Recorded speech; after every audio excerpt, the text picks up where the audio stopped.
السلام علیکم ورحمۃ اللہ وبرکاتہ۔ امید کرتا ہوں دوستو آپ تمام حضرات خیریت سے ہوں گے۔ اللہ سے دعا ہے جہاں بھی آپ ہیں اللہ آپ کو خوشی اور سلامتی کے ساتھ محفوظ رکھے۔ دوستو آپ نے دیکھا ہوگا اور محسوس کیا ہوگا کہ نماز کے بعد نمازی حضرات مرد اور عورتیں اور بہت سی عمل کرتی بھی ہیں، اور بہت سے اگر کرتے نہیں ہوں گے تو انہوں نے نمازیوں کو یہ کرتے ہوئے ضرور دیکھا ہوگا کہ سلام پھیرنے کے بعد وہ یوں اپنی انگلیوں پر کچھ پڑھتے ہیں۔ وہ کیا پڑھتے ہیں؟ بہت سے لوگ تو بس صرف دیکھا دیکھی یوں ہی انگلیوں پر اشاروں یہ انگلی پھیرانا شروع کر دیتے ہیں، اور بہت سے لوگ کچھ پڑھتے ہیں لیکن ان کو معلوم نہیں ہے کہ ایسے وقت میں اور اس وقت پر نماز کے بعد ان انگلیوں کے پوروں پر کیا پڑھا جاتا ہے۔ آئیے آج آپ کے سارے ڈاؤٹ میں کلیئر کر دیتا ہوں، اور جو آپ کی ساری غلط معلومات ہے اس کو میں درست کر دیتا ہوں۔ میں آپ کی خدمت میں اسی عنوان پر بات کروں گا اور آپ کو جواب دوں گا کہ نماز کے بعد انگلیوں پر کیا پڑھا جاتا ہے، اور اسی طریقے پر آپ کو یہ بتاؤں گا کہ تسبیح فاطمہ کا پس منظر کیا ہے، اور یہ انگلیوں پر کب پڑھی جاتی ہے، کون سے ہاتھ کی انگلیوں پر ہمیں وہ تسبیح پڑھنی چاہیے۔ یہ چار باتیں آپ کو میں کلیئر کرنے والا ہوں۔ سب سے پہلی بات آپ یہ سمجھ لیجئے کہ انگلیوں پر نماز کے بعد نمازی حضرات چاہے عورتیں ہوں چاہے مرد ہوں وہ تسبیح فاطمہ پڑھتے ہیں۔ اب یہ تسبیح فاطمہ کیا چیز ہے؟ تسبیح فاطمہ 33 بار الحمدللہ، 33 بار سبحان اللہ اور 34 بار اللہ اکبر پڑھنے کا نام تسبیح فاطمہ ہے۔ یہی تسبیح نماز کے بعد انگلیوں پر پڑھی جاتی ہے۔ تسبیح فاطمہ اس کا نام کیوں ہے اور تسبیح فاطمہ کا پس منظر کیا ہے، آپ ذہن میں رکھیں۔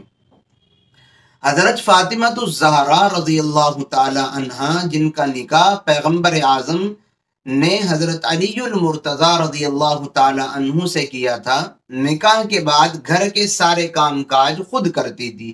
چکی پیسنا، گھر کے سارے امور انجام دینا وہ سب خود کرتی تھی، اور کام کرتے کرتے تھک جاتی تھی۔ تو ایک مرتبہ جناب رسول اللہ صلی اللہ علیہ وسلم کی خدمت میں غلام اور باندیاں آئے ہوئے تھے۔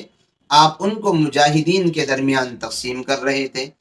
اسی درمیان حضرت فاطمہ الزہرا رضی اللہ تعالی عنہا کو بھی علم ہو گیا، تو آپ بھی چلی گئیں کہ میں بھی اپنے ابا سے جا کر کے کہتی ہوں کہ مجھے بھی کوئی باندی دے دی جائے تاکہ میں میرے کام میں ہاتھ بٹا سکے اور میرا کام کا وزن ہلکا ہو سکے۔ حضرت فاطمہ الزہرا رضی اللہ تعالی عنہا نے حضور سے جا کر کے مطالبہ رکھا کہ آپ مجھے بھی ایک باندی دے دیجئے تاکہ میرا کام ہلکا ہو جائے۔ پیغمبر اعظم جناب محمد الرسول اللہ صلی اللہ علیہ وسلم نے ان کو باندی تو نہیں دی بلکہ یہ تسبیح سکھا دی، اور آپ نے فرمایا کہ اس تسبیح کو ہر فرض نماز کے بعد پڑھا کرو، 33 بار سبحان اللہ، 33 بار الحمدللہ اور 34 بار اللہ اکبر۔ اس کے ذریعے سے اللہ تعالیٰ تمہارے کاموں کو آسان کر دے گا اور تم پھر کسی خادم کی، کسی باندی کی ضرورت نہیں رہے گی۔ حضرت فاطمہ الزہرا رضی اللہ تعالی عنہا اس عمل کو بڑی خوشی خوشی قبول کر کے تشریف لے آئیں۔ تو چونکہ یہ عمل حضور نے حضرت فاطمہ الزہرا رضی اللہ تعالی عنہا کو بتلایا تھا، اس لیے اس عمل کا نام تسبیح فاطمہ رکھا گیا ہے۔ تسبیح فاطمہ کب پڑھنی چاہیے؟ یوں تو آپ کبھی بھی پڑھ لیجئے، لیکن خاص طور پر نماز کے بعد اس کے پڑھنے کی فضیلتیں وارد ہوئی ہیں۔ اس لیے جن نمازوں میں فرض نماز کے بعد سنت مؤکدہ نہیں ہیں، ان نمازوں میں اس تسبیح کو سلام پھیرنے کے بعد فوراً اپنی جگہ بیٹھے بیٹھے پڑھ لینا چاہیے۔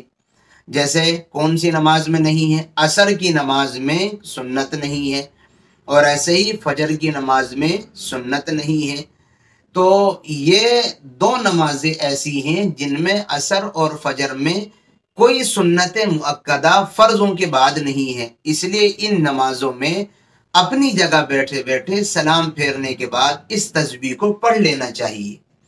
اور اب بات رہ جاتی ہے وہ نمازیں جن میں فرضوں کے بعد سنت مؤکدہ ہیں، تو ان نمازوں میں اس تسبیح کو سلام پھرنے کے بعد نہ پڑھ کر کے سلام پھرنے کے بعد مختصر دعا کریں، اور دعا کے بعد سنت نفل وغیرہ سے فارغ ہونے کے بعد سکون سے پڑھیں۔ جن نمازوں میں سنت مؤکدہ فرض کے بعد ہے ان میں فرضوں کے بعد نہ پڑھیں، بلکہ پہلے سنت مؤکدہ نفل وغیرہ پڑھ کر بعد میں سکون سے پڑھنا چاہیے۔ یہی مستحب اور سنت بہتر طریقہ ہے۔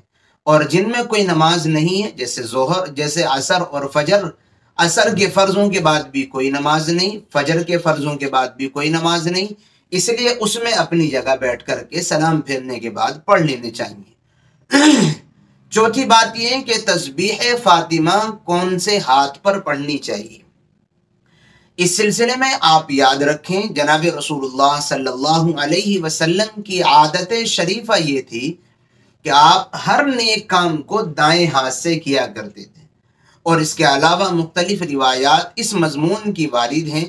اس لیے تسبیح فاطمہ پڑھنے کا اہتمام بھی دائیں ہاتھ پر کرنا چاہیے، لیکن اگر کوئی بائیں ہاتھ پر بھی پڑھ لے تو اس کو برا نہ کہا جائے اور اس کے اوپر تنقید نہ کی جائے، اس لیے کہ یہ کوئی گناہ کا کام نہیں بائیں ہاتھ پر پڑھنا بھی۔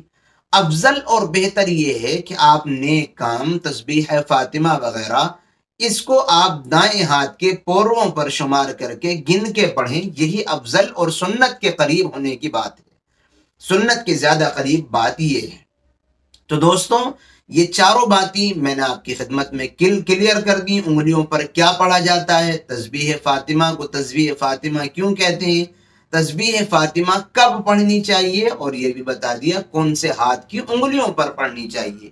امید کرتا ہوں آپ کو ویڈیو پسند آئی ہوگی۔ دعاؤں کی درخواست ہے، پھر ملیں گے انشاءاللہ کسی نئی اور اچھی ویڈیو کے ساتھ۔ السلام علیکم ورحمۃ اللہ وبرکاتہ۔